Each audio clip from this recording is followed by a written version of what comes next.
अस्सलाम वालेकुम जी स्टूडेंट्स, मैं आपका टीचर बिलाल वेलकम करता हूँ आपको प्रीमियर की क्लास नंबर 15 के अंदर। आज की क्लास में हमने देखना है टेक्स्ट टूल को कि हमारे पास यहाँ पे कुछ रिमेनिंग टूल्स रहते हैं, हमने उसको डिस्कस करना है। यहाँ पर हमारे पास टूल बार के अंदर हमने काफ़ी सारे टूल्स पढ़ लिए थे। हमारे पास पेन टूल रिमेनिंग था, हमने वो भी पढ़ लिया है। और इस तरह यहाँ पे हमारे पास हैंड टूल ये भी ऑलरेडी मैंने एक्सप्लेन कर लिया था कि हम अपनी टाइमलाइन को मूव करने के लिए यूज़ करते हैं। तो आज की क्लास में देखना है कि यहाँ पे टेक्स्ट टूल को किस तरह यूज़ किया जाता है। यानी आप किसी वीडियो के ऊपर अपना टेक्स्ट लिखना चाह रहे हैं तो आप वो किस तरह यहाँ पे ऐड कर सकते हैं। अब अगर आप इसको प्रेस करके रखें तो यहाँ पे हमें इसके अंदर दो टूल देखते हैं। हमारे पास एक नॉर्मल वाला आ रहा है टाइप टूल, और इसी तरह यहाँ पे हमारे पास दूसरा जो सेकेंड नंबर पे टूल आ रहा है हमारे पास वर्टिकल टाइप टूल। अब ये जो हमारे पास टूल है इंशाल्लाह हमने इस क्लास में देखेंगे, बट आज के ऊपर हमने सिंपल बात करनी है टाइप टूल के ऊपर। हम टाइप टूल को किस तरह यूज़ कर सकते हैं और इसके अंदर हम क्या क्या फंक्शंस जो हमें मिलते हैं इसके अंदर सिंपल वाले टूल के अंदर। हमने करना है कि सिंपली अपनी जहाँ कहीं वीडियो के ऊपर हमने टेक्स्ट लिखना है वहाँ जाके अपने टेक्स्ट टूल को सिलेक्ट करना है, और सिलेक्ट करने के बाद यहाँ पे अपने क्लिक कर देना। देखिए यहाँ पे हमारे पास छोटा सा रेड कलर का बॉक्स सा बन गया। अब यहाँ पे मैं लेट्स सपोज मैं लिखता हूँ यहाँ पे वर्कआउट लिख देता हूँ, वर्कआउट, ठीक है। तो यहाँ पे मैंने आप कुछ भी लिख सकते हैं, यानी आप टेक्स्ट लिखें और उसके बाद हमने डबल क्लिक करना है इसको। यहाँ पे आपके पास जो इफेक्ट कंट्रोल पैनल है आपने इसको ऑन कर लेना है, क्योंकि हमने ये पहले भी ऑलरेडी यूज़ किया था। यहाँ पे हमारे पास ये ऑलरेडी ऑन हुआ था। यहाँ पे हमने इसको ऑन कर लिया है। यहाँ पे अगर ऑन नहीं हो रहा तो मैंने बताया हुआ पिछली क्लासेस के अंदर कि आप जाके यहाँ से ऑन कर सकते हैं। हमारे पास यहाँ पे आ जाता है इफेक्ट कंट्रोल, विंडो में जाएंगे आप यहाँ पे, और इसी तरह यहाँ पे आपके पास इस साइड पे भी आपको दिखेगा, और अगर यहाँ पे ना हो तो यहाँ पे आपको दिख जाता है इफेक्ट कंट्रोल। शिफ्ट 5 इसकी शॉर्टकट, आप इसको यूज़ कर सकते हैं डायरेक्टली ओपन करने के लिए। आपने इसको ऑन कर लेना है, और ऑन करने के बाद आपने चले जाना है यहाँ से, इसको स्क्रॉल करना है और यहाँ पे अपने लास्ट पे आ जाना है। जब आप लास्ट के अंदर आएंगे तो यहाँ पे आपको कुछ ऑप्शन दिख रहे हैं, जैसे कि अपीयरेंस का दिख रहा है। अब अपीयरेंस के अंदर इसका जो फिल कलर है, अगर आप देखें इस टाइम तो इसका कलर जो है ना वाइट है। अगर मैं यहाँ पे इसके ऊपर क्लिक करूँ और इसका हम कलर चेंज करना चाहें, देखिए हम यहाँ पे इसका कलर लाइव चेंज भी कर सकते हैं, बट जब तक ये सिलेक्टेड नहीं होगा तब तक ये इसका कलर चेंज नहीं करेगा। आपने डबल क्लिक करना है सिलेक्ट करके, और उसके बाद आप इसका कोई भी कलर रखना चाह रहे हैं। लेट्स सपोज मैं करता हूँ इसका कलर रेड, और ये हमारे पास एक लाइट सा रेड मैंने इसमें ऐड कर दिया है। तो अब आप देख सकते हैं इसका कलर प्रॉपरली चेंज हो गया है। अब इस तरह यहाँ पे हमारे पास कुछ और ऑप्शन आ जाते हैं, जैसे डबल क्लिक करें और इस तरह यहाँ पे हमारे पास आ रहा ट्रांसफॉर्म का पैनल, और इसके ऊपर ही यहाँ पे ऊपर चले जाए तो यहाँ पे हमें इसके अंदर देख रहे सोर्स टेक्स्ट, ठीक है। हमने यहाँ पे इसका अगर चेंज करना हो, फॉन्ट वगैरह चेंज करना हो, तो देखिए यहाँ पे हमारे पास फॉन्ट फैमिली आ रही है। आप इसके ऊपर क्लिक करो, आपके सिस्टम के अंदर जो भी करंटली इंस्टॉल्ड होंगे फॉन्ट्स वो तमाम आपको यहाँ पे दिखा देगा। तो लेट्स सपोज यहाँ पे मैं कोई बोल्ड वाला सिलेक्ट कर लेता हूँ, लाइक ये वाला हो गया, ठीक है। और इसी तरह आप इसका कोई भी कलर करना चाहें चेंज तो अपनी मर्ज़ी से यहाँ से आसानी के साथ कर सकते हैं। तो यहाँ पे मैं कोई लाइट सा कलर ऐड करता हूँ। अभी फ़िलहाल के लिए जस्ट कहीं डबल क्लिक किया और यहाँ से उसका कलर मैं कुछ थोड़ा सा लाइट शेड वाला ऐड करता हूँ, कुछ इस तरह का, ठीक है। तो ताकि आपको सही विजिबल देखे यहाँ पे। अब हम यहाँ पे इसका कलर भी चेंज कर लिया हमने। यहाँ पे इसका फॉन्ट देख लिए हैं, जो जो आपके सिस्टम में होंगे वो आपको दिखेंगे यहाँ पे। देखिए उसके बाद आ रहा है जी फॉन्ट स्टाइल, रेगुलर दिखा रहा है। कुछ फॉन्ट्स होते हैं जो कि बोल्ड में भी होते हैं, तो ये ऑलरेडी बोल्ड है, इसलिए अगर कोई आप वैसे लेंगे जैसे कि एरियल है तो वहाँ पे एरियल ब्लैक और इस तरह की फॉन्ट्स होते हैं जो कि बोल्ड भी हो सकते हैं। तो यहाँ पे समटाइम ऑप्शन आता है बोल्ड का भी, यानी बोल्ड और रेगुलर दोनों ही मोस्टली होते हैं। तो आप इसको सिलेक्ट कर सकते हैं, यहाँ से बोल्ड करना है या फिर नॉर्मल वाला रखना है। उसके बाद यहाँ पे आ जाता है हमारे पास साइज़। यहाँ पे हमारे पास 100% साइज़ पर दिखा रहा है। अगर आप इसको डबल क्लिक करके पहले सिलेक्ट कर लें और उसके बाद अगर आप इसको ड्रैग करें आगे की तरफ तो इसका साइज़ बड़ा होना स्टार्ट हो गया। देखिए यहाँ पे इसको मैं 400 तक बढ़ा दूँ तो ये बहुत बड़े साइज़ में कन्वर्ट हो गया। आप इसको ड्रैग करें पीछे की तरफ तो ये देखें बिल्कुल छोटा सा हो गया। यानी आप इसको जितने साइज़ में रखना चाहते हैं आप यहाँ से इसको मूव करके चेंज कर सकते हैं। उसके बाद यहाँ पे इसके अंदर आप वैल्यू टाइप भी कर सकते हैं।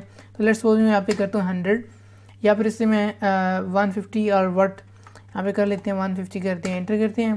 तो देख लें इसका साइज़ बड़ा भी हो गया, ठीक है। आप इस तरह अगर इसकी सेटिंग कर सकते हैं। उसके बाद अगर आपने इसको मूव करना है तो सिलेक्शन टूल लें और इसकी मदद से आप इसको पिक करके कहीं भी रख सकते हैं। और इस तरह यहाँ पे फिर आप टेक्स्ट टूल लेंगे और आप इसको सिलेक्शन टूल से सारी सेटिंग आप यहाँ से कर सकते हैं। आपको सिलेक्ट करने की डबल क्लिक करके ज़रूरत नहीं है। अगर आप सिलेक्शन टूल से लेके इसको सिलेक्ट कर लेते हैं तो आपको ज़रूरत नहीं पड़ती डबल क्लिक करके पूरा सिलेक्ट करने की, फिर आप कुछ भी कर सकते हैं। अब इस तरह यहाँ पे हमारे पास अंडर जिसको आ रहा है, आप इसको सेंटर करना चाह रहे हैं, लेफ़्ट करना चाह रहे हैं, इसको सेंटर करना चाह रहे हैं, यानी इसकी अलाइनमेंट्स आ रही हैं। आप जो भी करना चाहिए, सारी बेसिक चीज़ें हैं जो कि MS वर्ड, इसके अलावा इलस्ट्रेटर में इलस्ट्रेटर में भी है, फोटोशॉप में भी है और कोल ड्रा, इस तरह के डिफरेंट प्रोग्राम्स हैं और उनके अंदर तमाम ऑप्शंस आपने पढ़े हुए हैं। तो इसके ऊपर मैं ज़्यादा टाइम वेस्ट नहीं करूँगा। इस तरह यहाँ पे हमारे पास आ रहा है, अगर आपने इसको बोल्ड करना है, अटैलिक करना है, ठीक है, इस तरह आप अपर केस बनाना चाह रहे हैं, बहुत सारे इसके अंदर ऑप्शन आप इसको यूज़ कर सकते हैं। उसके बाद यहाँ पे आ रहा है हमारे पास ट्रैकिंग। अब ट्रैकिंग का तो बेसिकली हमारे जो वर्ड्स होते हैं यानी W और उसके साथ O है, इसके दरमियान को जो डिस्टेंस है आप इसको बढ़ा सकते हैं। अभी फ़िलहाल 0 है, अगर आप इसको मैं बढ़ा दूँ यानी आगे की तरफ इसको मैं ड्रैग करूँ, लाइक यहाँ पे इसको मैंने ये देखें ड्रैग किया तो देखिए दोनों का जो दरमियान वाला गैप है वो इंक्रीज़ होता जा रहा है। आप देखें W कहाँ पे, O कहाँ पे, R कहाँ पे, इनका यानी डिस्टेंस बढ़ा देगा आप इसको। अगर आप आगे की तरफ मूव करेंगे तो इसका डिस्टेंस ज़्यादा या कम आप कर सकते हैं। यहाँ पे मैं 0 करता हूँ, इंटर करता हूँ, नॉर्मल हो गया कन्वर्ट। यहाँ पे आप इस तरह हमारे पास यहाँ पे अपीयरेंस पैनल के अंदर ये तमाम वो ऑप्शन है जो कि ऑलरेडी आपको तमाम प्रोग्राम्स के अंदर मिलते हैं। उसके बाद ये हमारे पास आते हैं यहाँ पे स्ट्रोक। अब स्ट्रोक के बेसिकली इसका आउटलाइन, स्ट्रोक बोलते हैं इसकी आउटलाइन को। यहाँ पे मैं इसको ऑन करता हूँ और ऑन करने के बाद इसका मैं स्ट्रोक कलर कोई चेंज करता हूँ यानी रेड कर दिया, ठीक है। तो अब यहाँ पे इसका स्ट्रोक का साइज़ बता रहे हैं, आप इसका साइज़ कितना रखना चाह रहे हैं। अगर आप इसको इंक्रीज़ कर दें, देखिए आप इसका स्ट्रोक देख सकते हैं कि ये इंक्रीज़ हो गया। यहाँ पे इसका रेड हमने रखा था स्ट्रोक, इसको आप बढ़ाते जाएँ तो आपको वाज़िया डिफरेंस पता चलता है कि देखें इसका स्ट्रोक जो है ना इंक्रीज़ होता जा रहा है। तो यहाँ से आप इसको इंक्रीज़ डिक्रीज़ कलर चेंज कर सकते हैं, तमाम सेटिंग यहाँ से आपको मिल जाएगी। उसके बाद ये आगे हमारे पास आता है शेडो। अगर आप इसका टेक्स्ट का नीचे शेडो ऐड करना चाह रहे हैं कि मैंने यहाँ पे इसको ऑन किया, देखिए इसके नीचे ब्लैक शेडो से दिखा रहा है। आप इस तरह यहाँ पे इसको थोड़ा सा नीचे स्क्रॉल करते हैं मज़ीद, यहाँ पे हमारे पास आ रहा है शेडो कलर्स। अगर आप शेडो कलर चेंज करना चाह रहे हैं, लेट्स सपोज मैं चाह रहा हूँ वाइट कलर में शेडो दिखाएं, आप इसका शेडो कलर भी चेंज कर सकते हैं अपनी मर्ज़ी से। इसके बाद यहाँ पे हमारे पास आ रहा है ओपेसिटी, यानी हमारे पास जो ये जो शेडो इसका ओपेसिटी है वो 100% हो, इसका कम करना चाह रहे हैं। देखिए हमारे पास ये ओपेसिटी दिखा रहा है, आप इसको कम करेंगे देखो बिल्कुल लाइट सा शेडो हो गया। आप अपनी मर्जी इसकी सेटिंग यहाँ से कर सकते हैं आसानी के साथ। उसके बाद यहाँ पे आ जाता है हमारे पास एंगल, यानी आप अपनी किस एंगल पे रखना चाह रहे हैं, शेडो को ऊपर दिखाना चाह रहे हैं, नीचे करना चाह रहे हैं, या किस पोजीशन पे हमने सेट करना है, तो यहाँ से हम कर सकते हैं। उसके बाद यहाँ पे हमारे पास आ जाता है आगे इसका डिस्टेंस, यानी इसका डिस्टेंस कितना होना चाहिए आपके एक्चुअल जो टेक्स्ट है ना उसका और जो हमारा शेडो उसका डिस्टेंस कितना होना चाहिए। तो यहाँ से हम इंक्रीज़ या डिक्रीज़ कर सकते हैं। इस तरह यहाँ पे हमारे पास आता है ब्लर, कि हमारा जो शेडो ब्लर होना चाहिए या नहीं होना चाहिए, तो आप उसको इंक्रीज़ या डिक्रीज़ यहाँ से आसानी के साथ कर सकते हैं। तो देखिए तमाम चीज़ें वो हैं जो कि हमने एक पहले भी पढ़ी थी, पिछली क्लास के अंदर मैंने तमाम चीज़ें पढ़ाई थी। तो एग्जैक्टली सारी कुछ चीज़ें ऐसे ही हैं। उसके बाद देखिए हमारे पास नीचे आ रहा है ट्रांसफॉर्म का पैनल। आप इस ट्रांसफॉर्म पैनल के अंदर आके देखें हमारे पास सारे ऑप्शन आ रहे हैं, पोजीशन, इसी तरह स्केल आ रहा है, रोटेशन आ रहा है, ओपेसिटी आ रहा है, जो कि हमने यहाँ ऊपर ऑप्शंस देखे हैं। तमाम इसके सेपरेट ऑप्शन दिखा रहे हैं। ये सिर्फ पोर्शन जो है ना सारा का सारा टेक्स्ट वाला है, यानी यहाँ ऊपर से लेके यहाँ से लेके टाइम रैपिंग इसके ऊपर टाइम के ऊपर नीचे नीचे जितना भी हमारे पास टेक्स्ट सोर्स के नीचे नीचे ये सारा का सारा हमारा टेक्स्ट का सेटिंग है। यहाँ से हम इसको सेट कर सकते हैं। अब इस तरह यहाँ पे हमारे पास आ रहा है पोजीशन, यानी हमारा टेक्स्ट की पोजीशन क्या होनी चाहिए। हमने यहाँ से इसको मूव करेंगे, देखें इसकी पोजीशन के नंबर ऑटोमेटिक चेंज होने को हम इसका पोजीशन चेंज कर रहे हैं। अब उसके बाद यहाँ पे हमारे पास आ रहा है स्केल, इसका यानी साइज़ 100% है। अगर आप इसको इंक्रीज़ या डिक्रीज़ करना चाहें तो वो भी हम कर सकते हैं। उसके बाद यहाँ पे रोटेशन आ रहा है, ओपेसिटी आ रहा है। अब यहाँ पे मैं आपको थोड़ा सा इसके अंदर एनिमेशन लगा के दिखाता हूँ कि लेट्स सपोज मैं चाह रहा हूँ कि ये पहले यहाँ पे हो, यानी एक्चुअल जब इसकी पोजीशन हो ये यहाँ पे हो, यानी यहाँ से ये इंटर होके इधर आए। उसके लिए यहाँ पे हम करेंगे टॉगल एनिमेशन को यहाँ से क्लिक कर देंगे ताकि हमारा एक पॉइंट क्रिएट कर दे। उसके बाद मैं चाहूँगा कि ये हमारा जो एनिमेट होके यहाँ से आगे की तरफ मूव हो जाए, यानी हमारा ये एनिमेशन करता हुआ इधर चलता जाए, हमारा इस पोजीशन पे आता जाए। तो यहाँ से उसको उठा के मूव कर लें, सॉरी हम ड्रैग करेंगे तो बड़ा हो जाएगा। यहाँ इसकी मैं जो वैल्यू उसको चेंज करता हूँ, यहाँ से इसकी मैं वैल्यू को यहाँ से इस तरफ करूँगा, प्लस में लेके आऊँगा ताकि ये बीच में बिल्कुल यहाँ पे आ जाए, ठीक है। सॉरी हमने एक और काम भी करना है यहाँ पे कि इसको मैं Z करता हूँ, सारा का सारा जहाँ पे नॉर्मल था वहीं पे यहाँ से हमने करना, हमने पहला पॉइंट तो लगा दिया। उसके बाद हमने इसको बताना कि कितनी देर बाद यानी विजिबल हो, यानी सामने आए। तो मैं लेट्स सपोज चाह रहा हूँ कि यहाँ पे आए तब जाके ये विजिबल हो। तो उसके बाद हम इसको चेंज करेंगे, यहाँ पे इसकी डायरेक्शन को आगे लाएंगे, इसको मूव करवाएंगे यहाँ से। लेट्स सपोज चाह रहा हूँ कि मिड तक आए, यहाँ तक, ठीक है, यहाँ तक आ गया।